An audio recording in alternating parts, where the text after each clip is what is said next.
Hi, everyone. Assuming nothing weird happens, this is going to be our last class over Zoom, and then we're going to go back to in-person after spring break. Obviously, next week is spring break, so there's no classes. The week after that, we're back in class, okay? So this is going to be the last Zoom session unless something really weird happens, but I'm about 90% back to full health, so I should be fine in a couple weeks, okay? Also keep in mind that the first class back after spring break, so the next class after this one is exam 2. I mentioned after exam 1 that exam 2 is usually the most difficult exam of the semester. So keep that in mind. You might want to spend some extra time studying, make sure you read the textbook, make sure you go over your notes, et cetera, okay? Just be prepared for exam 2.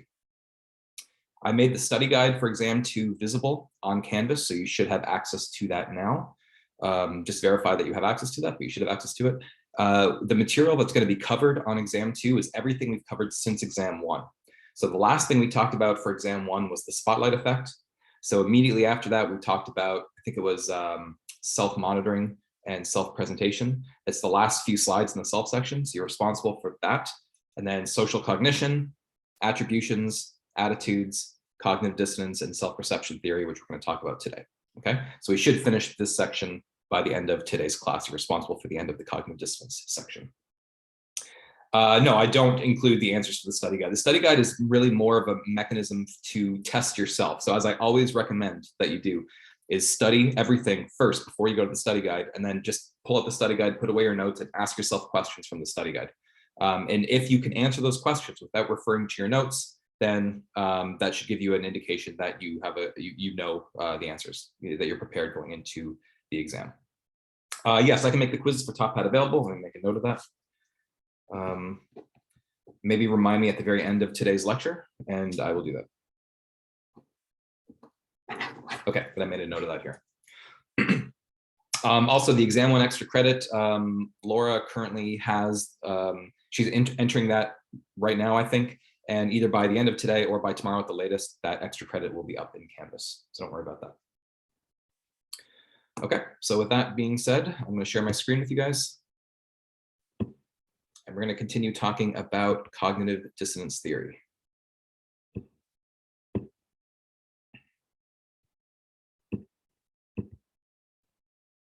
Okay, so just to refresh your memory on what cognitive dissonance theory is, if you recall, cognitive dissonance theory says that we strive to be consistent with our attitudes and our values and our beliefs and our behaviors. We want everything to be consistent, right?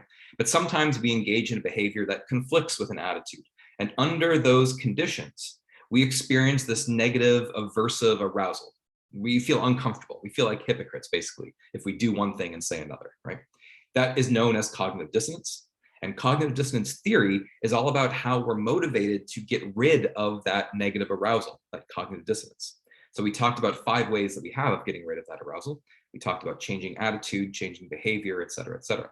And so what I want to do is walk through a couple of samples of examples where people might experience cognitive dissonance. And we can see how there's a variety of mechanisms that people have to reduce their cognitive dissonance in those situations. So let's take this first scenario first off. Let's imagine that Ed is a big believer in Ouija boards and has used them hundreds of times. He's recently been told that Ouija board phenomena are the result of the ideomotor effect, which I'll explain in a second, and they do not let people talk to the dead. Basically, if you've ever used a Ouija board, I imagine many of you have, they sort of claim they allow you to talk to the dead. That's of course not what Ouija boards actually do. You can't talk to the dead. Rather, what Ouija boards are the following. If you look at this board, there's a little planchette, this little white heart-shaped thing is a planchette. And there are 3 little legs on it. And on the base of each leg is a little tiny piece of felt. And so you get a couple people placing their hands over the planchette like this. You ask questions, and then supposedly spirits come and move the planchette and spell out words and things like that to answer your questions. That's not actually what's happening. What's actually happening is that it's capitalizing on the ideomotor effect. So basically, if you try to hold your hand steady, what you'll notice is that you can't hold it completely steady. There's like little shakes and stuff in it, right? And when you rest your hands really lightly on that planchette, because it rests on 3 pieces of felt, which are really slippery, those little tiny movements can easily move that planchette around the board. And when you ask a question and you're expecting a certain answer, those expectations can get translated through the tremors in your hand at an unconscious level and you are actually moving that planchette around the board, and you don't realize you're doing it. You're not purposely doing it necessarily, but those expectations can actually lead you to move that planchette around the board. Okay, that's how the Ouija board works. So let's say that Ed is a student in this class and he's used Ouija boards hundreds of times, and I've just told him that these phenomena, that Ouija boards don't let him talk to the dead. Now, if he were to accept that, right, that Ouija boards don't allow me to talk to dead people, well, that conflicts with his behavior, which is that I use Ouija boards all the time, right? So that might produce some cognitive dissonance in Ed. So let's look at a few ways that Ed may have of reducing that dissonance. Well, in these scenarios, and by the way, the assignment I'm going to give you on exam day is I'm going to have you analyze the situation in terms of strategies that people might use to get rid of cognitive dissonance. So this is going to help in that assignment, okay? So in these scenarios, the first thing you want to do is to identify what is the attitude and what is the behavior that conflict with one another. So in this case, the attitude would be Ouija boards don't let me talk to the dead, and the behavior is I use Ouija boards, okay? That might create some cognitive dissonance. So one thing that Ed could do is to change his attitude, to bring it in line with his behavior. Okay, so in other words, he could simply deny what I say. And someone asked, am I screen sharing or am I recording? Sorry, yes, I am recording. So someone could, so if Ed were to simply deny what I say and he refuses to believe in the idiomotor effect, then he can maintain his belief that Ouija boards allow him to talk to the dead. And so that would be consistent with his behavior that he's actually using them, okay? So he can simply dismiss any contradictory information, which should actually sound pretty familiar to you because that sounds like the confirmation bias, right? In the confirmation bias, we tend to dismiss contradictory information and we tend to look only for supporting information. And part of the reason for that is because if we come in contact with disconfirming information that conflicts with what we already believe, that can create cognitive dissonance, right? So part of the reason the confirmation bias exists in the first place is to avoid cognitive dissonance. So that's one strategy Ed could use. Another strategy Ed could use is to change his behavior. So if his behavior is I use Ouija boards, but Ouija boards don't let me talk to the dead, he can simply stop using Ouija boards. Now his behavior is brought in line with his attitude. Or he could add a consonant cognition. Now remember that when you add a consonant cognition, what that means is you're adding a belief that's consistent with either your attitude or your behavior, right? So adding a consonant cognition could be something like Ed saying, well, I use Ouija boards because it helps me bond with my friends. It's a fun thing to do with my friends, right? So it's not because I'm not using them because I believe they let me talk to the dead. I use Ouija boards because it's a fun thing to do with my friends. And that's consistent with his behavior that he uses Ouija boards, right? So that would tend to reduce his cognitive dissonance as well. Or he could minimize the importance of the conflict. So he could say something like, well, I use Ouija boards, but I don't really use them that often. I don't really take them seriously. He can kind of dismiss the importance of the fact that he uses them, something along those lines. Or he could reduce his perceived choice. Well, yeah, I use Ouija boards, but that's because I'm at a party and my friends bring a Ouija board out. And like, what am I supposed to do? I'm going to be the only one to not use it. I have to use it because all my friends are doing it as well. And if he can feel that he was forced into it, then he doesn't have to feel personally responsible for that behavior. So this is an example of a situation where someone might use any of these mechanisms to reduce their cognitive dissonance, right? So there's always sort of a variety of options that people have when deciding how to reduce their dissonance. So now what I want to do is let you guys give me some examples as well. So imagine the following scenario. John has always claimed that he wanted to date girls that were intelligent and generous, and that attractiveness doesn't matter to him. Recently, he met Kate, who's extremely attractive, but not intelligent and somewhat self-centered. Nonetheless, John dates her. So if you're friends with John and you call him out and saying, John, you always said you wanted to date intelligent, generous girls and not attractive ones, and you didn't care about attractiveness, but this completely conflicts with your behavior, right? So your attitude and your behavior don't match. So the question is, how might John reduce his dissonance? And what I want you guys to do is to give me some examples of what he might do by typing into the chat.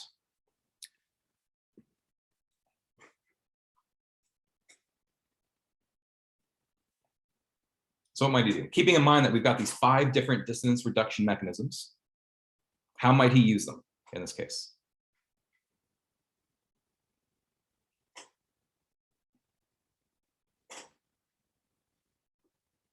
Oops. Okay, he can say that she is actually smarter than he thinks, or than people think. Sure, he could say that, well, she's not book smart, but she's got all these street smarts, so she's actually intelligent. And that's sort of like adding a consonant cognition. If I believe that she is street smart or something, because that's a belief that's consistent with the fact that he's dating her. So we could say something along those lines. That's true. He can deny those allegations and say they don't know the real her. Yeah, so he could just convince himself that she actually is intelligent and generous. That's completely fine. That would work as well. Minimize the importance of intelligence.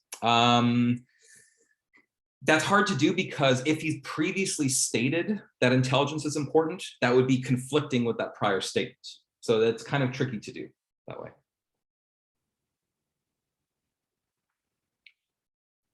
He can deny the relationship is very serious. Yep, that's true. So that's minimizing the importance of the conflict. He could say, okay, yeah, I said that I want to date girls who are intelligent. Kate's not intelligent, but we're only casually dating. It's not serious. I'm not going to marry her. That's minimizing the importance of the conflict.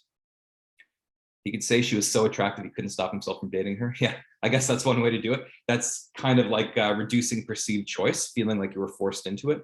Another way to reduce perceived choice would be to say something like, there's no other single woman that I could possibly date. She's the only one. I was sort of forced. I have to date her because there's no other person I can date.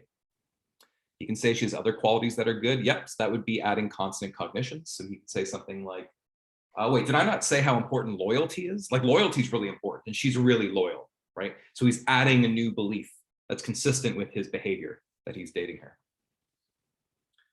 Yep, saying intelligence is subjective. He can sort of redefine what intelligence means to him so that he can convince himself that she has that quality. He can change his attitude and say that attractiveness sometimes does matter to some extent. He can do that. He could break up with her. That would be an example of changing his behavior. I think you guys hit pretty much every example here. Okay. So you can see there's a multitude of ways that people have, right, of reducing their cognitive dissonance.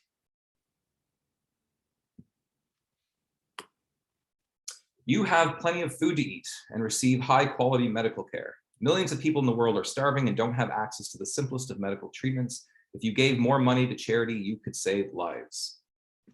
Okay, so the idea here, well, first off, let's identify what the attitude and the behavior are, what those are that are in conflict with one another, right? So the idea here is that most of us like to think that we're good people, that we're caring people, that we care about others, right? And yet, our own inaction, if we accept the statements that I'm making here, that would imply that our inaction is leading to the suffering of others. So how are those things compatible, right? If I care about other people, but my inaction is leading to other people suffering, that's a conflict, right, between my behavior and my attitude. So that could create some cognitive dissonance. How might someone in this scenario reduce their cognitive dissonance? Give me some more examples.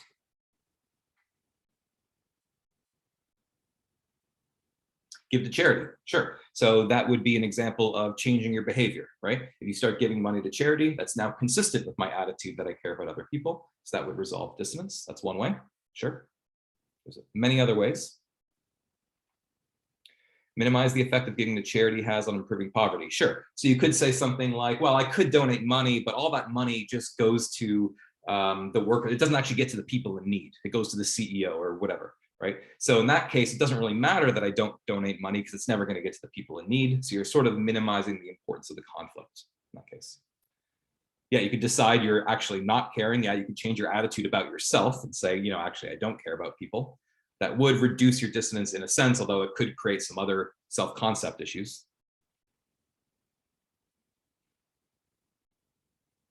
So that people in poverty are more well off than we think. Yeah, so you could deny basically the premise here, which is that, well, in fact, millions of people aren't actually starving. They don't actually need the money. And if they don't need the money, it doesn't really matter that I don't donate. Okay, that could technically work as well. Yeah, you could say, like, if this was you, you could say, well, look, I'm a college student. I don't have a lot of money. I don't have any money to give. I would love to donate money, but I just don't have any. To the extent that you can convince yourself you don't have money, then you're effectively reducing your perceived choice. You had no choice in the matter. You just can't donate money. You guys hit most of the ideas I wanted to bring out here. Say that you have bills to pay, same thing, yep, but you don't have a lot of money. Okay, so changing your attitude would be something like admitting you don't care for people. Changing your behavior would be donating to charity. Adding a consonant cognition, we haven't really mentioned one of those yet. Actually, there we go. As soon as I said that, Kevin mentioned something. Say that you volunteer at a soup kitchen. Sure, so that's adding a new element, right? It's adding a new cognition. I volunteer at a soup kitchen, which is consistent with your attitude, which is that you care about people. So maybe I don't donate money this way, but I do volunteer at soup kitchens. That's adding a consonant cognition. Minimizing the importance of the conflict would be to say, well, even if I donated, it wouldn't get to the people in need anyway, so it doesn't matter that I don't donate. Or reducing perceived choice, saying you don't have any money to give. Okay, so again, we see a whole variety of mechanisms that people have to reduce their cognitive dissonance. All right, one more. You're a member of a group that thinks the world will end on October 21st, 2011, and this group did actually exist, and they had all sorts of billboards that were placed that were talking about the end of the world. If you were part of this organization, maybe you sold all your possessions, you cut off all your family members to prepare for the final days. October 21st happens or passes and the world doesn't end, okay? So again, this was a real, actual group of people who believed and went around the country in this bus here saying that the world was going to end, which is weird. These ladies are way too happy given that they believe the world is about to end, strangely. In any case, obviously the world didn't end, right? So when this happened, the leader of this organization, his name was Harold Camping, and he was interviewed. And one of the responses he gave to one of the questions asked in the interview, I think sheds a little bit of light into the type of cognitive dissonance process that was going on in his mind. Because you have to imagine that if you are publicly proclaiming the world is going to end, this is your belief, this is your attitude. And if the world doesn't end and you just admit that you were wrong, wow, then admitting you were wrong just conflicts with all that public, all those public statements you made that when you were convinced the world was going to end, it's going to create massive amounts of cognitive dissonance. How are you going to reduce it? Well, here's one thing that he did. Here's what Harold Camping said. I can tell you very candidly that when May 21st came and went, and by the way, I should mention that in the prediction, they thought the end of the world was going to start on May 21st, and then it's going to end on October 21st. That's why there's two different dates. I tell you very candidly that when May 21st came and went, it was a very difficult time. I was wondering what is going on. In my mind, I went back through all the promises God has made, all the proofs, all the signs, and everything was fitting perfectly. So what in the world happened? I really was praying and praying, oh Lord, what happened? What he decided apparently was that May 21st had been an invisible judgment day of the spiritual variety. Okay, that's what the interviewer concluded. So a couple things to note here. First off, note that what Harold Camping is saying is that this was a very difficult time, right? You can see that in what he's saying, like what in the world happened? I was praying, oh Lord, what happened? He was struggling psychologically with the fact that his prediction that he was so public about didn't seem to come true. He's effectively expressing that he's experiencing this cognitive dissonance, right? That his new belief, if he were to accept that he was wrong, conflicts with his public statements. That's a massive amount of cognitive dissonance that would be created. And that negative arousal, aversive arousal, you can see it in what he's saying right here. And the second thing to note is that he eventually resolved that cognitive dissonance by convincing himself that although the world didn't end on May 21st, there was an invisible judgment day of the spiritual variety, whatever that means, right? And so by convincing himself that there was an invisible judgment day, then in a way, his original belief was right? And so he can resolve his cognitive dissonance by convincing himself of this invisible judgment day. You can also see is that here that when we have these beliefs that we're very public about, if we were to simply abandon those beliefs, that could create some massive amounts of cognitive dissonance, right? So because we don't want to experience that dissonance, we tend to cling to our beliefs, which should sound a lot like belief perseverance, right? This tendency to cling to our beliefs when they've been discredited. And part of the reason for that is because we're trying to avoid the cognitive dissonance that would be created if we were to admit that our beliefs were wrong. Okay, so you can see again how cognitive dissonance is related to concepts like confirmation bias and belief perseverance. But what this example highlights in particular is a second domain in which we tend to see cognitive dissonance. Last class, we talked about dissonance in terms of you engaging in a behavior that conflicts with an attitude and then having to resolve that dissonance somehow. And that's almost exclusively how we've been talking about this. But there's a couple of other ways in which cognitive dissonance tends to appear as well. Excuse me. You see that belief perseverance is like a sixth way to reduce dissonance. Not exactly, it's not a separate way. Belief perseverance, or I should say, the tendency to cling to our beliefs is often a result of dismissing other evidence and changing attitudes. So it's kind of more, belief perseverance is more of a function of the fact that we changed our attitudes or added a consonant cognition in order to reduce cognitive dissonance. So it's not a sixth separate way. Okay. So there are many situations in which, in order to join a group or an organization, we've got to expend some effort to get into that group. So the people in that cult who believed the world was going to end in 2011, in order to join that group, they had to be true believers. And to be true believers, you had to like cut yourself off from family members who were skeptical of your beliefs. You had to sell your possessions because you can't use your possessions once the world ends, right? So you have to engage in all this effort. And that effort could be the time you spend doing something. It could be if you've suffered in some way in order to join that group, like cutting off your friends and family, for instance. It could be money that you've spent, but any sort of effort that you spend to join a group, we're going to tend to feel a need to justify having spent that effort. And when you hear words like justifying, that often means that there's a cognitive dissonance element involved here. After all, let's say that you suffer, you've quit your job in school and you cut off all your friends and family, you sold your possessions to join this cult, right? That the world is going to end. And then it turns out that October 21st comes or whatever, and then the world doesn't end. And if you were to simply abandon your beliefs, oh, I guess I was wrong. Well, man, that's going to create some massive cognitive dissonance, because why did you cut off your friends and family and quit your job and sell your possessions for a wrong belief, right? You like to think of yourself as a good, intelligent decision maker. And yet if you have to admit you're wrong, you have to say that, oh, I was fooled. I did not make a good decision. So my belief that I'm a good decision maker conflicts with this idea that my belief was wrong. That's going to create a massive amount of cognitive dissonance. So consequently, when we expend a lot of effort to join a group, we feel this need to justify having spent that effort. And by justifying, what I mean is that we convince ourselves that the group that we are now a part of is completely worth all the suffering we went through in order to get into it. We convince ourselves that this is the best group, that we really want to be in this group. That's the only way to justify that past effort. In fact, we've already discussed this in class in a sense. At the beginning of the semester, I had mentioned, or I had talked about a study in the research methods section, and we had gone over study from a research methods perspective of how to design a study.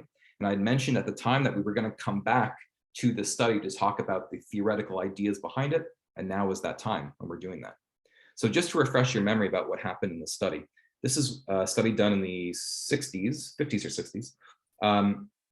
And what happened is that college women signed up for a study where they were told they were going to be having a discussion on sex, which they thought was going to be pretty interesting. And then when they got to the study, there was a male researcher and who randomly assigned them to one of three conditions. In one condition, the women were immediately allowed to join this discussion.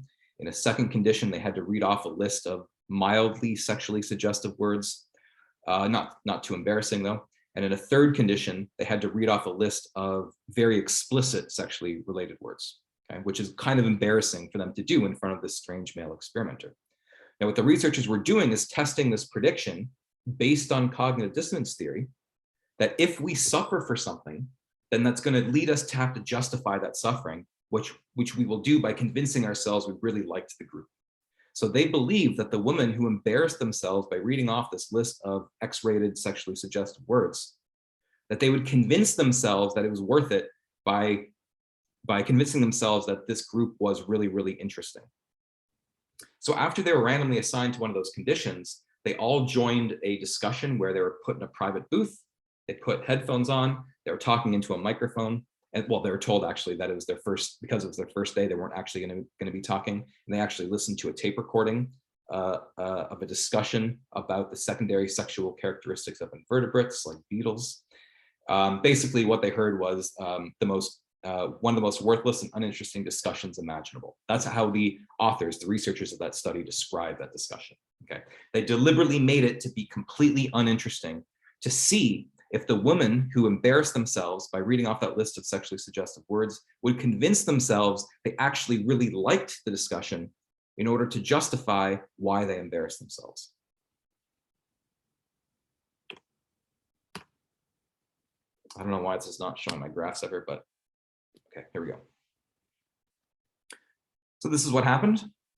So women in the no initiation condition, so this is looking at their, how much they later said they liked the group discussion, how much they enjoyed it. And women in the no initiation condition and women who received only the mild initiation, they both said they really hated the discussion. They really did not like it at all. But the women in the severe initiation condition reported really liking that discussion, even though it was the exact same discussion that the woman in the other two conditions heard. Right? So assuming that this study was done properly, then what we can conclude is that the severity of an initiation led these women to like the group more. It led the women to convince themselves that this was actually a really interesting and fun conversation as a way of justifying why they went through that embarrassing screening procedure in the first place. Because what would happen if they had embarrassed themselves in front of this male experimenter and they join the group and the group discussion turns out to be really boring? Well, then why did they just go through all that suffering, right? I mean, again, if I think I'm an intelligent decision maker and I made the decision to embarrass myself and for something I don't even like, that calls into question my ideas that I'm an intelligent decision maker. So to avoid that, they convinced themselves that they really did like that discussion. Okay, is that making sense to everybody?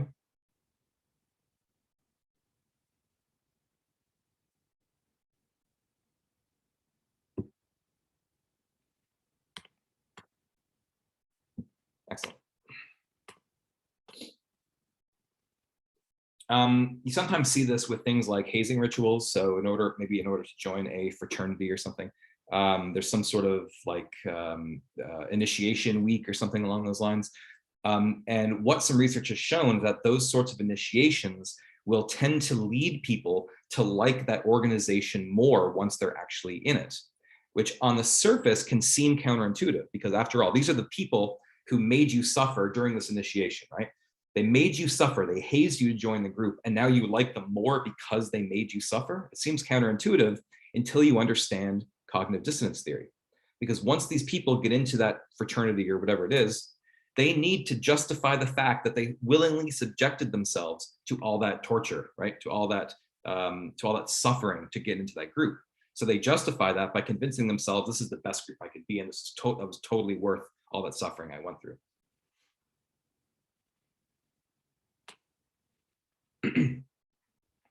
Leon Festinger, so that's the researcher who came up with cognitive dissonance theory. He had heard, this is back in the 1950s, and he had heard that there was an organization, a cult, called the Seekers. And the Seekers were led by a woman by the name of Miriam Keach. Now, Miriam Keach claimed to be in contact with an alien race called the Guardians. And the Guardians supposedly told her that the world was ending on December 21st, 1954.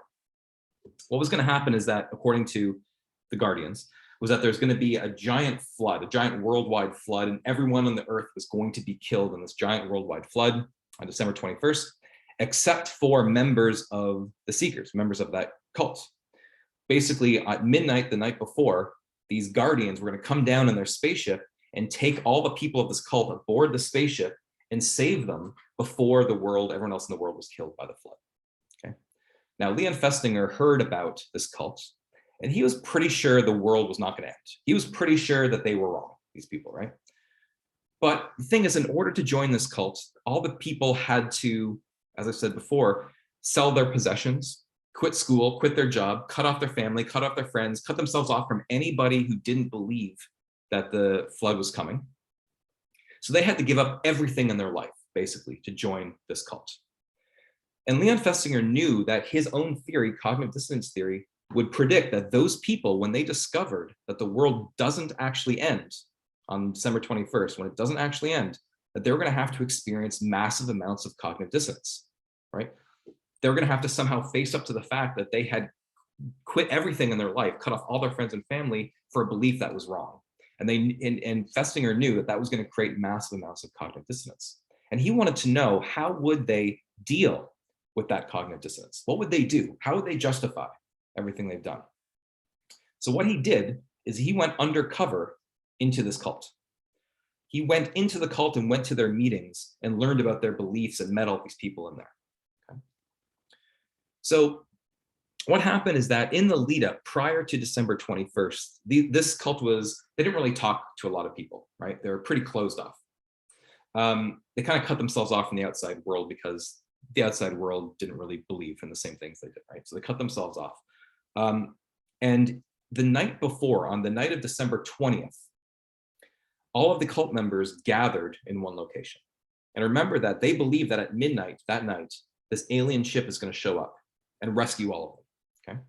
So they are nervously awaiting this alien ship in the evening of December 20th. And they're told that they can't bring any metal aboard the ship for some reason. So the men realize that they've got zippers in their pants. So they're furiously cutting out the zippers of their pants. The women realize they've got underwire in their bras. So they're taking out the underwire from the bras. They're getting rid of all the metal, and they're memorizing like phrases they have to use to get on the spaceship. And they're doing all these preparations, right? Okay, so they all gather in this one room in the minutes before midnight, just waiting for the spaceship to come. And this is the moment that Festinger's been waiting for, okay? How are these people going to deal with it when they realize their beliefs are wrong? And so the clock strikes midnight, and there's silence in the room, and nothing happens. And it's 12:05, and nothing's happened. And it's 12:10, and it's 12:15, and it's 12:30, and nothing's happened. And some people are starting to get really nervous here. They're starting to freak out. They think a flood is going to wipe out the Earth the next day. And their only source of being saved is a spaceship, which has not shown up when it was supposed to. And so they start to freak out a little bit. And they start to freak out more when the clock hits 1 o'clock and 2 o'clock and 3 o'clock and 4 o'clock in the morning. And this group is on the verge of dissolution, right? They are just going crazy at this point. But at 4 o'clock in the morning, Marion Keach, the leader, she goes into another room. And she comes back a few minutes later and she says, guys, I have great news. I've just been in contact with the Guardians just now. And they have told me that because we have spread so much awareness in the world about our cause, that the aliens have decided to stop the flood. So the flood is not coming anymore tomorrow. We have saved the world. To you and me, that's preposterous, right? That's a ridiculous justification for the fact that their beliefs have just been proven to be wrong. But to the cult members, they erupt in applause, right? They're high-fiving each other and they're celebrating. They believed it. They grasped onto it. Why did they believe it? Because they needed a way to reduce their cognitive dissonance. They were experiencing massive amounts of cognitive dissonance, right? I gave up my whole entire life for this belief, and this belief is turning out to be wrong. They can't deal with it. They can't deal with the massive amounts of dissonance that's created if they were to acknowledge that everything I've just done over the past few months was for nothing.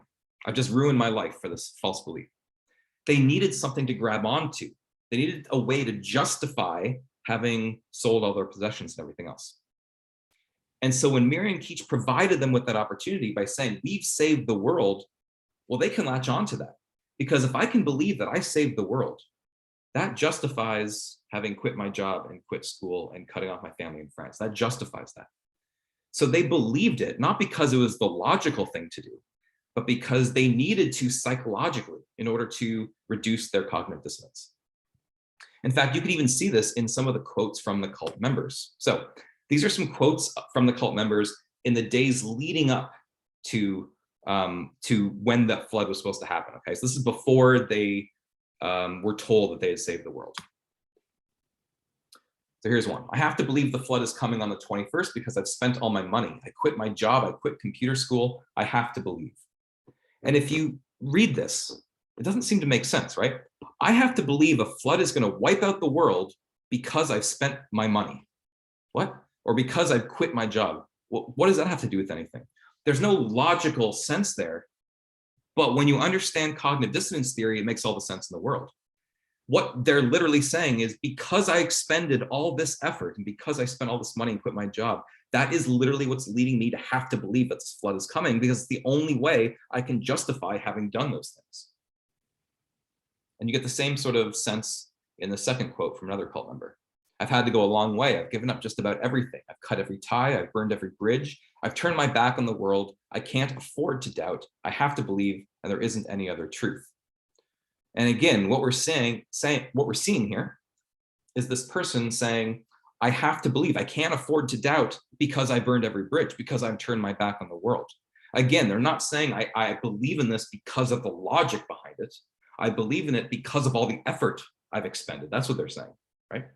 And that makes sense when you understand what cognitive dissonance is, that once people have expended that effort, that leads them to have to believe in that cause as a way to justify having spent that effort.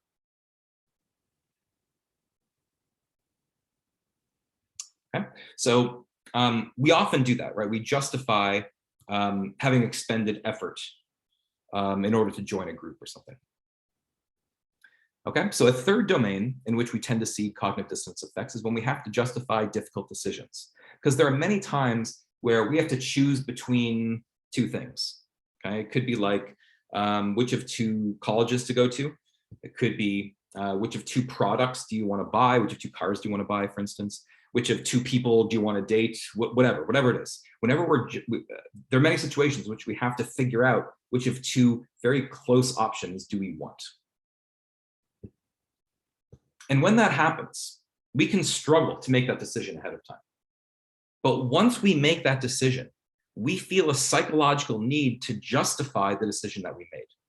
Because you can imagine that if you're deciding which of two schools you want to go to, and you struggle with that decision for weeks, and then you make the wrong choice, oh, well, you've just kind of screwed up the rest of your life. Okay, I mean, maybe not literally, but you might feel that way, right? You went to the wrong school, it's going to the wrong career, your whole life is screwed up, right? That's really psychologically damaging to us potentially, because that would call into question our abilities as an intelligent decision maker, which we don't want to do, right? And so to avoid having to face this potential idea that maybe we're not as intelligent a decision maker as we thought we were, as soon as we make a choice, we start convincing ourselves that's the right choice to make. That way we can avoid the cognitive dissonance that would be created otherwise. I mean, this happened to me. When I was an undergrad, I was deciding to go to graduate school, and I was deciding between two places, either Iowa State University or the University of Arizona. And for weeks, I went back and forth with this decision. I didn't know what to do. I couldn't decide which one to make. At the very last minute, I decided to go to Iowa State University. And I can tell you that now, today, looking back at that decision, I can't believe I struggled with that decision. It's so obvious to me, it seems, that I should have gone to Iowa State. Like, of course I should have gone to Iowa State. I can't believe I ever thought of going to the University of Arizona. And I know that what's happened is that in those intervening years since I made that decision, cognitive dissonance has kicked in. It's led me to convince myself that I made the right decision all along, so that today it feels like, of course, I should have always made that decision. So for instance, when I picked Iowa State over the University of Arizona, what happens is I start only thinking about the positives of Iowa State and the negatives of the University of Arizona. That way I can convince myself I made the right choice. But if I had to focus on the negatives of the thing that I did choose of Iowa State, that's going to create some cognitive dissonance. So I don't focus on that. I only focus on the positives of the thing that I chose and the negatives of the thing that I didn't choose. This is known as the spreading of alternatives for reasons that you will see on the next slide. Okay, so I'll come back to that idea in a second. But to look at this, what some researchers did is they went to a mall and they stopped people who were in the mall shopping, and they said that they were doing some market research, and they had 8 different products, like household appliances, like a toaster, an iron, a blender, whatever. And they stopped people, said they're doing market research, and asked these people to rank order the desirability of each of these 8 items. So which of these do you like the most? Which of these do you like the least? So people would obviously give different rank orderings depending on what they liked. All right, so once people rank ordered these 8 items, then the researcher said, okay, well, as a thank you for helping us out with this market research, we actually have 2 of these products here, and we want to give you one as a free gift. And let me see which ones we have here.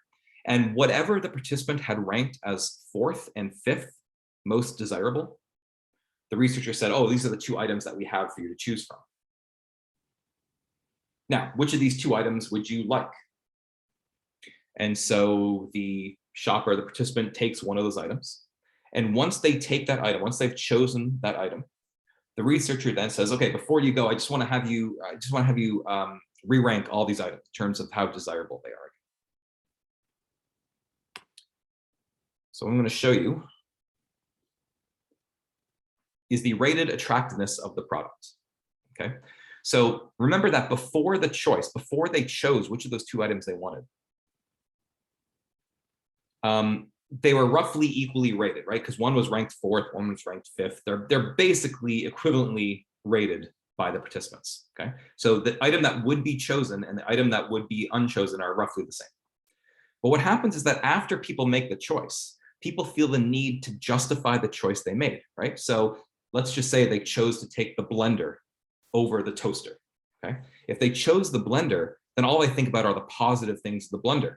And so when you ask people to re-rate those items, suddenly that blender gets much more attractive. They've convinced themselves that the blender is actually even way better than they thought it was originally. And if you look at the toaster, the item they didn't choose, they're focusing only on the negatives of that item, only on the problems with the toaster, right? So the toaster becomes even less attractive over time. So 2 items that were rated very similarly before the choice, they completely spread out after the choice. That's why this is called the spreading of alternatives, because the alternatives between the 2 items are very closely rated at first, but after the choice, they spread out. One gets really attractive, one gets much less attractive. This is like what happened to me, right? When I chose to go to Iowa State became much more attractive, and the University of Arizona became much less attractive.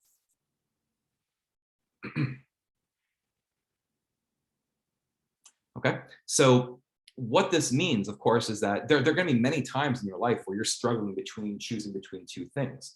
And that decision might feel really tough in the moment. But what this is saying is that you can rest assured that as soon as you make that decision, which feels really, really tough, you can rest assured that your own cognitive psychological processes are going to kick in and are going to lead you to justify the item that you chose. It's sort of a way to avoid buyer's regret, right?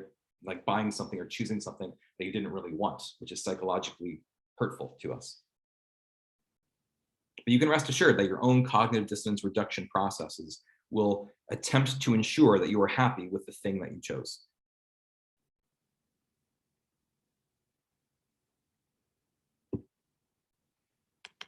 There's other evidence that's consistent with this as well. There's some research, for instance, that shows that people who are in committed relationships tend to see other potential romantic partners as less attractive, which makes sense from a cognitive dissonance perspective, right? Because if you are single, you have your choice of people you might want to date, but as soon as you commit yourself to one monogamous relationship, you are choosing that person over everybody else. And as we've seen, once you choose something, we start to justify that choice. And we justify that choice by convincing ourselves that the thing we chose is really great and the things we didn't choose are not so great.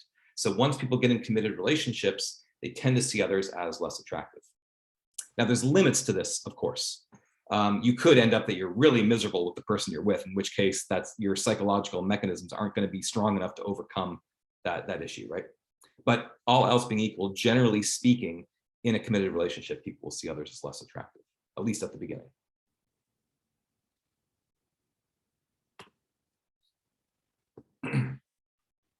In order for cognitive dissonance to happen, there's a few necessary components that must be there, must be in place for it to occur. Because we don't always experience cognitive dissonance every time we engage in a behavior that conflicts with our attitudes, right? There's certain things that also have to be present for us to experience dissonance. And the first of those, and one of the most important ones, is that the behavior has to produce some sort of negative consequence. So if I think that I'm an honest person, but I just cheated on a test or something, that has negative consequences in terms of my self-concept. And I have to think that maybe I'm not as honest a person as I thought I was, right? There's some negative consequence associated with the action. There are some times where we might engage in a behavior that conflicts with an attitude, but that it doesn't lead to a negative consequence. And if nothing bad happens, we don't have to feel bad about our actions. Okay, so our behavior that conflicts with our attitude has to produce some sort of negative consequence. And furthermore, in order for cognitive dissonance to occur, we have to feel personally responsible for those negative consequences. So we have to feel like we willingly chose to engage in the behavior that led to the negative consequences. And this is why in any cognitive dissonance experience or experiment that we've talked about or that's happened, the participant can never be forced into a certain decision or a certain action.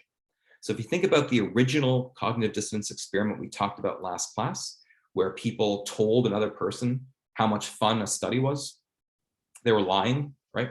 The participants were not forced to do that. They were encouraged to, but the participant had to feel like they willingly chose to lie. Okay? In all of these studies, participants have to feel like they willingly chose the action that conflicted with their attitudes. Because if they feel like they were forced into it, then they're not going to feel guilty about having engaged in the behavior because they didn't choose it, right? So people have to feel like they chose that behavior.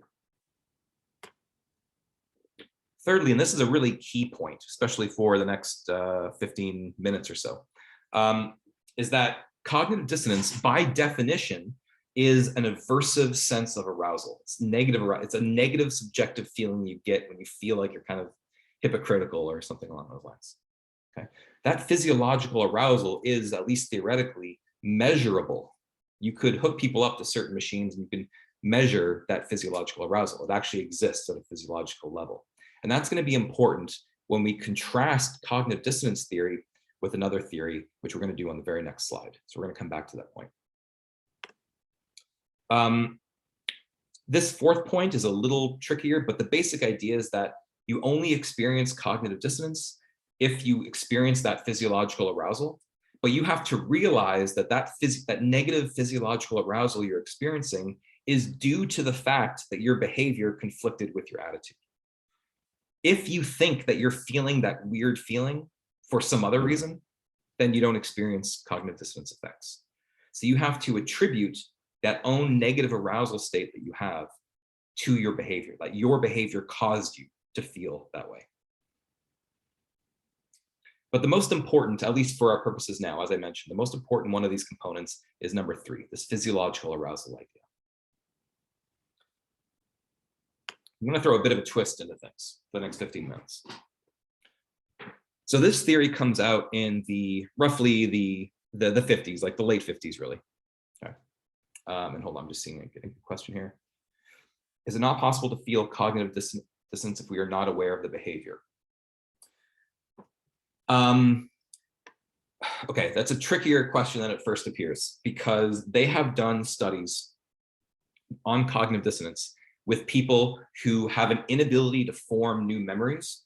And what they've shown is that you can have someone engage in a behavior that conflicts with their attitude, and then you can leave and come back into the same room a half hour later, and that person has forgotten that they engaged in that behavior, but they still experience cognitive dissonance effects.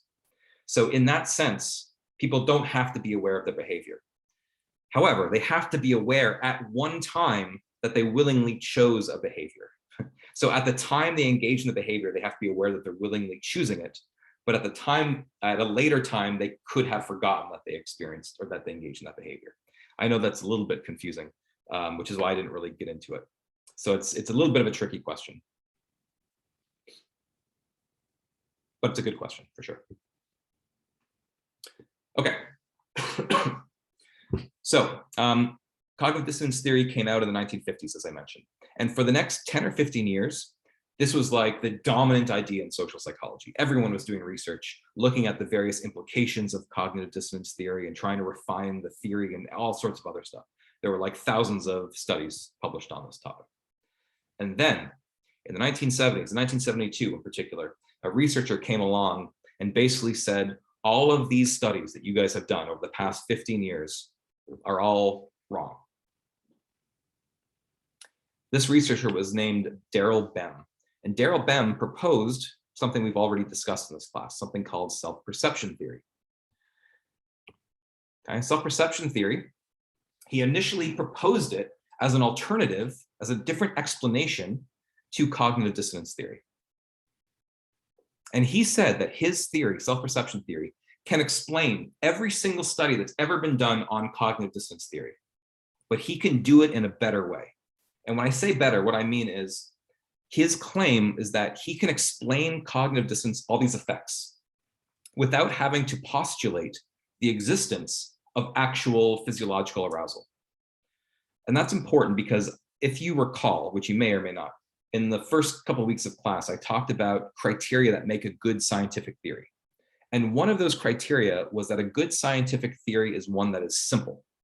What that means is a good scientific theory shouldn't make assumptions. We shouldn't assume things that we don't have evidence for. Well, cognitive dissonance theory was making a really large assumption. It was assuming that people experience that physiological arousal, but no one had ever actually measured it. And so Daryl Bem came along and said, look, I can explain all these effects using a framework, a theoretical framework that doesn't assume that people have this cognitive dissonance. Therefore, my theory is better, and therefore it should be preferred to cognitive dissonance theory. So let's take a look at what it says. Now, you've seen this before in this class, self-perception theory, okay, in a somewhat different context.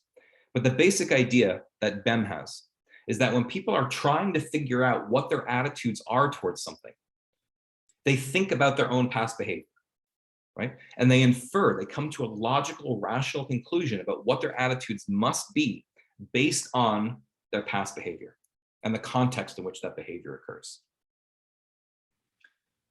And that basic idea, according to Bem, could explain all of the hundreds and hundreds of cognitive dissonance studies that had been conducted up to that point. And let's see how, okay? So let's go back to the original cognitive dissonance study. So just to refresh your memory, this is where people engaged in a really, really boring task. And then some of them lied to another participant and told them how much fun the study was. And they were paid either $20 or $1 to do so. If you recall, in the original dissonance study, the people who were only paid $1 to lie to someone else, they came to convince themselves that in fact they really did like the study. And the initial reasoning for that was because they had to justify why they lied to this person. And they couldn't say I lied to that person for the money because they were only paid $1 to do so. So in order to justify why they lied and said how much fun the study was, they came to convince themselves they really did like the study. People who were paid $20 to tell a lie, however, they knew why they lied. They lied for the money. They were okay with that. So yeah, they lied to someone else, but they were okay with doing it for the money. So they didn't feel this need to justify why they lied. Okay. But self-perception theorists have a different explanation. Here's what Daryl Bem would say. Okay, so imagine that you're a participant in this study and you just lied to someone else. You went through this boring study, you lied to this person, you told them how much fun the study was. Okay, and you're then asked later on, okay, what is your attitude towards the study? How much did you like the study? According to Daryl Bem, what you do is you think, well, let's see. 5 minutes ago, I told someone else how much fun the study was, right? So maybe I liked it, that's why I told them. Oh, wait, no, that's not the case because I was paid $20 to say that. So if I said the study was fun, it's only because I was paid money. So therefore, I guess I probably didn't like the study. Okay, so notice that people are coming to a rational conclusion about what they must, what they're assuming their attitude must have been. And then put yourself into the mindset of the participant who is paid $1 to lie. Okay, these are people who lied to someone else for only $1. And later on, they're asked, how much did you like this study? And that person starts thinking, well, 5 minutes ago, I told someone else how much fun the study was. I said it was a blast. And I was only paid $1, so I guess I didn't do it for the money. So if I said that, I guess I must believe it. So I must really have liked the study. Okay, so what's happening here is these people who were paid $1 to lie, according to Daryl Bem, they're not justifying their behavior, but rather they're just coming to a logical conclusion about what their attitude must have been by thinking about their past behavior. That is a key difference between cognitive dissonance theory and self-perception theory. This is going to be really important for the exam, for instance. Okay, you're going to need to know these differences. In cognitive dissonance theory, there is a negative aversive arousal state, an uncomfortable feeling we get, and we get rid of that feeling by justifying and rationalizing our past behaviors. Okay? In self-perception theory, there's no negative arousal. No one ever feels uncomfortable. No one's ever justifying or rationalizing anything. In self-perception theory, people just say, well, I guess I behaved that way in the past, so I guess I must have a certain attitude now. It's a rational, logical conclusion. Let me walk you through a couple other examples as well. So last class, we looked at a study where kids were given the opportunity to cheat. Some kids cheated, some kids didn't. And what happened is that the kids who cheated came to develop a much more positive attitude towards cheating later on. And the explanation I gave for that at the time was the cognitive dissonance explanation, is that these kids, if I had just cheated 5 minutes ago, and if I were to say that I think cheating is a bad thing now, that's going to create a lot of cognitive dissonance. So I have to justify the fact that I cheated. So I came to convince myself that in fact, cheating is really not bad at all. That way it justifies my past behavior. But from a self-perception perspective, that's not what happens. From a self-perception perspective, what's happening is that when these kids are asked, what is your attitude towards cheating? They think, well, 5 minutes ago, I cheated. And if I cheated, I guess I must have a pretty positive attitude towards cheating. Okay? So again, what we're seeing is people are forming a rational conclusion or coming to a rational inference about what their attitude must be based on their past behavior. Or if you recall, there was a study we talked about where kids were told they weren't allowed to play with a certain toy. And the kids were given a mild threat and said, please don't play with that toy. They came to convince themselves they never really wanted to play with it anyway. And I explained that in terms of cognitive dissonance theory, that these kids, to avoid cognitive dissonance, so their behavior was, I didn't play with a toy. Their attitude was, I really wanted to play with that toy. That created cognitive dissonance. And the way that they got rid of that dissonance was to convince themselves, you know what, I never wanted to play with that toy anyway. So that way they can convince themselves that if they didn't want to play with the toy, that's why they weren't playing with it. Okay? But from a self-perception theorist's perspective, they would say that that's not what happened. That what happened is that when kids were asked, what is your attitude towards that toy? Do you want to play with that toy or not? They think, well, let's see. A minute ago, I had the opportunity to play with the toy when the researcher left the room, but I didn't.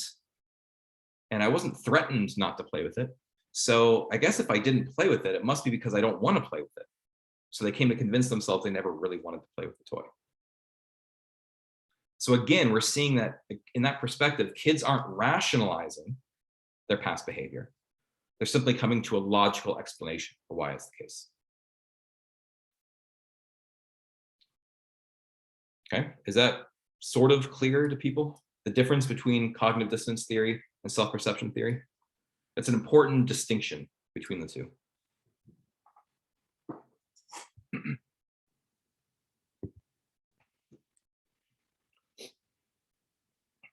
Okay, so about the punishment, yeah, so the kids, so basically from a self-perception perspective, when you ask the kids, do you want to play with that toy over there? The kids think, well, 5 minutes ago, I was able to play with the toy and I didn't play with the toy.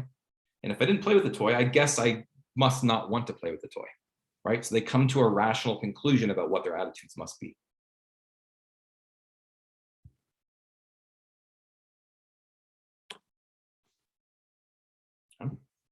And we could do the same thing for, basically Ben was saying any single cognitive dissonance study that's ever been done, you can explain using the same sort of logical process. So if you think about, for instance, justifying effort. So in the sex discussion study, so the woman who went through that severe initiation came to convince themselves that they really did like that group discussion. So we explain that in terms of cognitive dissonance, right? The woman had to justify why they embarrassed themselves, in order to join this group, which they did by convincing themselves they really liked the study, right? But from Daryl Bem's perspective, a self-perception perspective, he would say that's not what happened. What happened is that when you later ask the woman, how much did you like that group discussion? The women think back and they say, well, in order to join that group, I had to really embarrass myself. And so if I had to really embarrass myself, I would only do that if I really liked the group. So I must have really liked the group. So again, we can see that from this perspective, they're not justifying their past behavior. They're just thinking about their past behavior and coming to a rational conclusion. Or if you look at the studies on justifying difficult decisions, so where people chose one of the two appliances, right? And I mentioned that when you choose one of the appliances, you justify that choice by convincing yourself that's the best thing you could have chosen. But from a self-perception perspective, they would say that's not what happened. What happened is that when people are trying to figure out later on, how much do I like this blender that I just chose? They would think, well, when I was given the option between the blender and the toaster, I chose the blender, so I must really like the blender. That's the reason why I chose it, right? So again, they're coming to a rational conclusion. So on exam 2, if I were to ask you the difference between self-perception theory and cognitive dissonance theory, when you're explaining something in terms of cognitive dissonance theory, you should explain it in terms of people rationalizing or justifying their behavior, reducing that negative arousal. These are all things that you only see with cognitive dissonance theory. With self-perception theory, you would never use the words rationalize or justify. There's no physiological arousal. We would just say that people come to a rational, logical conclusion about their attitudes.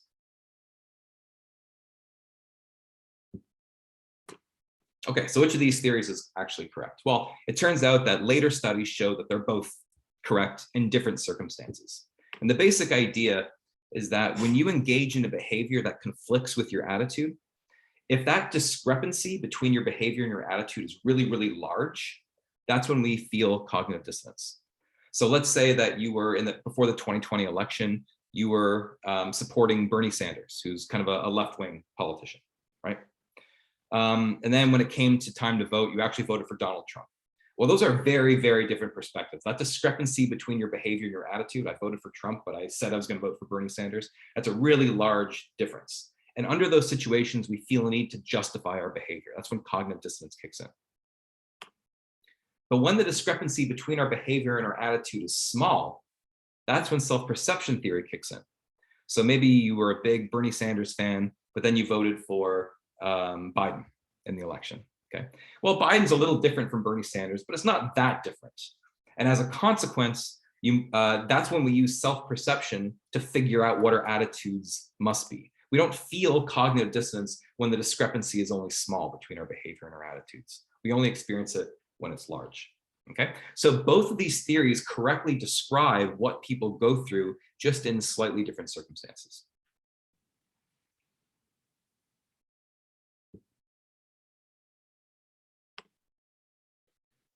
So just to summarize the section then, okay, what we're seeing here is that not only do our attitudes affect our behaviors, which is the common sense way that we think of these things, but the behaviors we engage in can later lead us to develop certain consistent attitudes as well. Kevin, I'll get to you in 1 second once I finish the slide. So behaviors can influence attitudes in one of two ways. First off, in cognitive dissonance theory, what happens is once we engage in a behavior, we feel the need to justify that behavior, which we can do by bringing our attitude in line with our behavior. Okay, so that's how our behaviors can lead to our attitudes under cognitive dissonance theory. And self-perception theory says that we experience attitude change, not because we're justifying anything, not because we're trying to get rid of any arousal, but rather because if we engage in a behavior that leads us to develop certain rational inferences about what our attitude must be. If I behave that way, I must have this specific attitude. So our attitude comes in line with our behavior because it's a result of this rational cognitive process that we're engaging in. So just to explain the discrepancy slide one more time. What I'm saying here is that remember that we're talking about instances where we engage in behavior that conflicts with our attitude, right? I think I'm an honest person, but I just lied to that person when I said how much fun this study was. If the discrepancy between our behavior and our attitude, if that difference is really, really large, that's when we experience cognitive dissonance. That's when we feel a need to justify that behavior. So we'll often justify that behavior by changing our attitude, by convincing ourselves that of something, right? That we convince ourselves that we really like the study that we actually hated. We justify it if that discrepancy is large. If the discrepancy is small, meaning we behave in a way that conflicts with our attitudes, but it only conflicts a little bit with our attitudes. Then we don't experience cognitive dissonance. That's when we infer what our attitudes must be by thinking about our past behavior. Okay, so basically just know that cognitive dissonance occurs when the discrepancy is large between your behavior and your attitude, but not when it's small. That's the main idea. And before we end up, let's have a top hat quiz, and I want to do that now, and then I can hang out for a couple minutes after class if you have any other questions about cognitive dissonance or self-perception. So open up your top hat accounts now.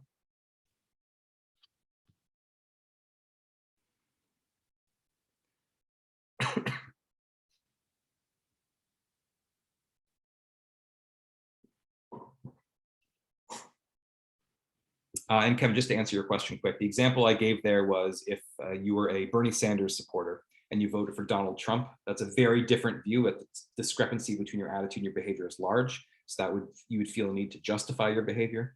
But if you're a Bernie Sanders supporter, and let's say you voted for Joe Biden, they're still both Democrats. And so that discrepancy is smaller. And so that's when self-perception theory is going to kick in, not cognitive dissonance theory.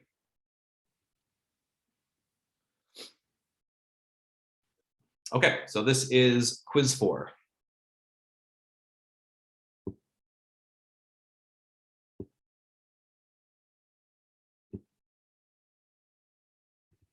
Okay, this all has to do with cognitive dissonance theory or self-perception theory. All right, so according to dissonance theory, why do people like a fraternity more if they underwent severe hazing? So in other words, they underwent a severe or a strict initiation in order to join it. It's because they feel a need to justify their desire to haze the next group of people, because they infer that they must like the group if they went through all that suffering, because downplaying their suffering makes them appear capable to other people, or because it's a way to justify having gone through all of that suffering.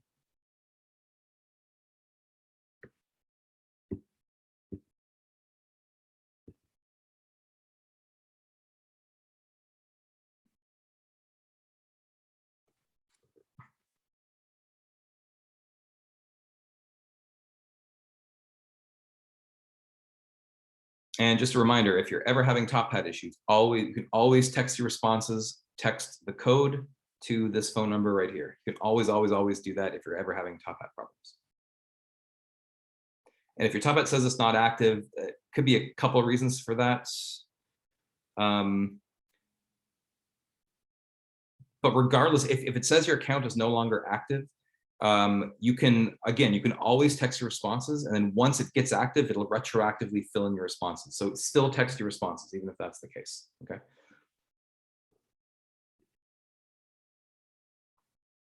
Usually if it says it's not active, that's because a trial period has expired. And if you guys did it through Bookpack, I'm not sure what the problem is there. I can contact someone at Top Hat to figure out why that's the case. If you're experiencing that problem, if it's saying your account is not active, hang out just at the very end of class, and I just want to see how many people it's affecting, okay? And then I'll talk to Top Hat and I'll try to figure out what's going on. Regardless, text your responses right now. Okay, and you've got 10 seconds to get your response to this one.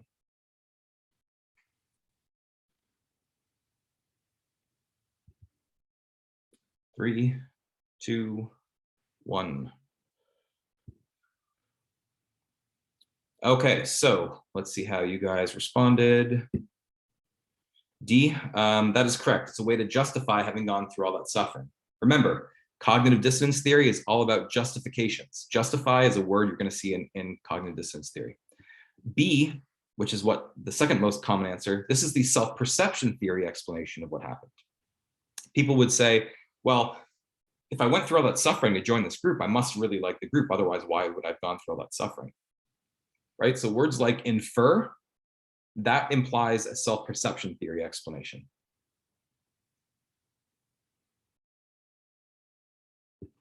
Okay, question 2. When severe and mild threats were used in an attempt to prevent children from engaging in a prohibited activity, which of the following occurred? Is it A, only the severe threat was strong enough to deter the children from engaging in the prohibited activity? B, both threats deterred the children, but those given the mild threat showed greater internalization of the rule. C, both threats deterred the children. Deterred, by the way, just in case you don't know, means kept the kids from engaging in that activity. Okay, it prevented them from engaging it. Both threats deterred the children, but those given the severe threat showed greater internalization of the rule. Or D, neither threat was successful in getting the children to internalize the rule.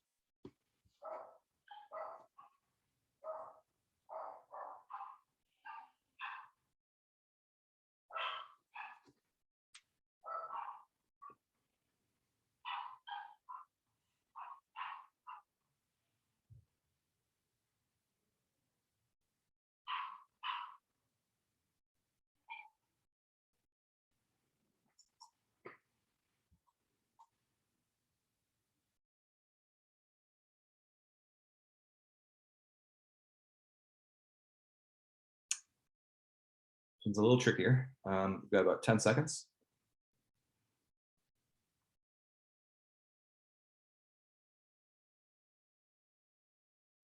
3, 2, 1. Okay, so we know that when we talked about that study, what we saw is that both of the threat conditions were enough to get the kids to not play with the toy. Okay, so that means it's got to be either B or C. Both threats deterred the children. But what happened is that only those kids who got the mild threat internalized it. Only those internalized it and came to think and convince themselves that they didn't want to play with the toy at all. So the kids who got the severe threat, they still knew they wanted to play with the toy. They knew the only reason they weren't playing with it was because of the severe threat. But the kids who got the mild threat, they couldn't say they weren't playing with the toy because of the threat, because it was only a mild threat. So they had to convince themselves they didn't want to play with it in the first place. That's why B is correct. Leslie has a belief that she's a very hardworking student, but the night before a big exam, instead of studying, she plays video games for 3 hours. This causes her cognitive dissonance. If she were to reduce her dissonance by adding a consonant cognition, which of the following might she do? Convince herself she already knows the material and therefore doesn't need to study. Convince herself the exam isn't that important anyway. Convince herself that she had to play video games because her younger brother needed someone to play with, or convince herself that playing video games allows her to relax so that she can concentrate better later.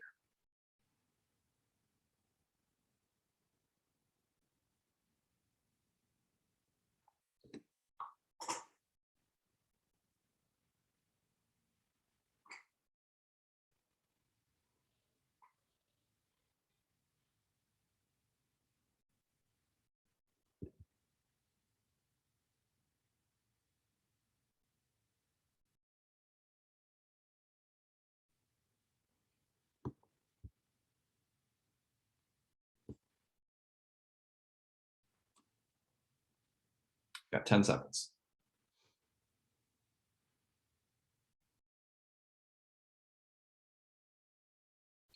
3, 2, 1. Okay, so these are all ways that she could reduce her cognitive dissonance. But the best answer, or the way in which you would be adding a consonant cognition would be D. Convince herself that playing video games allows her to relax so that she can concentrate better later. So you can realize that if she can convince herself that video games allow her to relax, then that is consistent with her belief that she's still a hardworking student and that she still needs to study, right? You could probably even make an argument for A, being adding a consonant cognition as well, because you're basically adding the belief that you already know the material. And if that's the case, then that's consistent with you playing video games instead of studying. So you can actually probably say A as well as the correct answer there.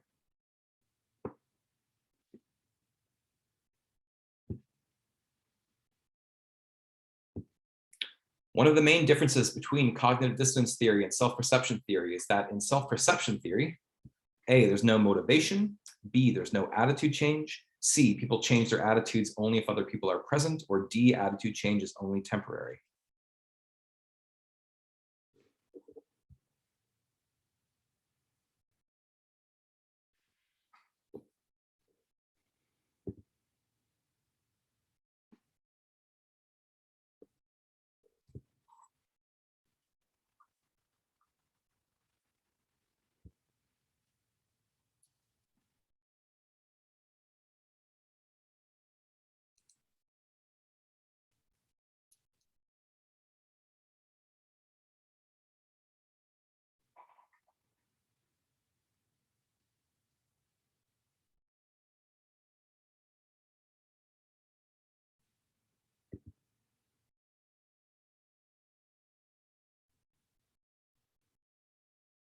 And you've got 10 seconds.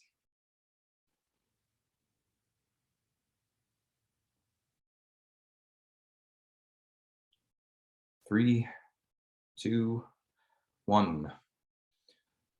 All right.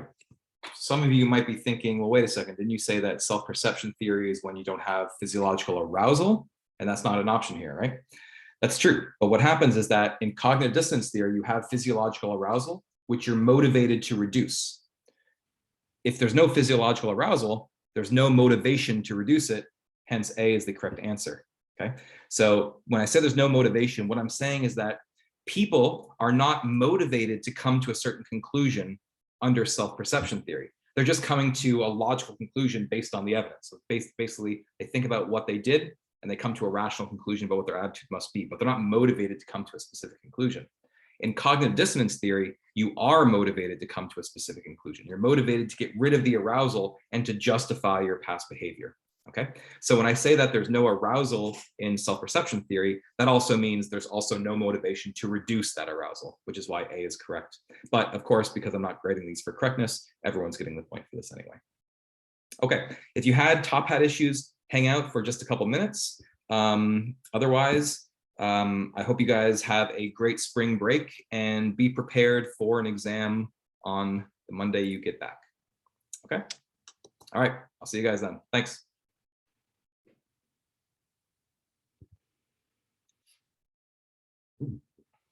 Yes, I'll make the top hat questions available as well. I will do that.